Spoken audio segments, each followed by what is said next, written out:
शहबाज शरीफ और ईरानी सदर मसूद पेज़ेश्कियान में टेलीफोन पर गुफ्तगू। ईरान पर इसराइली हमलों की शदीद मजम्मत। वज़ीर-ए-आज़म शहबाज शरीफ ने कहा, पाकिस्तान इसराइल की बिला इश्तियाल जारहियत पर ईरान के साथ खड़ा है। इसराइली हमले खुद मुख्तारी, इलाकाई सालमियत और UN चार्टर की खिलाफ वर्जी है। ईरान को UN आर्टिकल 51 के तहत अपने दिफा का हक हासिल है। ईरान का जवाबी वार। इसराइल पर बैलिस्टिक मिसाइलों की बारिश, 4 इसराइली हलाक, 7 इसराइली फौजियों समेत 70 अफराद जख्मी। ऑपरेशन वादा सादिक सोम में 150 इसराइली अहदाफ पर हमले।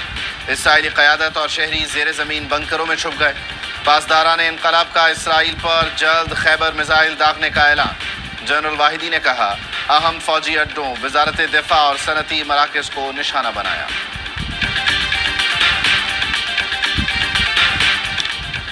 और इसराइली फौज को आज रात ईरानी मिसाइल हमलों का खदशा, शहरियों को खबरदार कर दिया।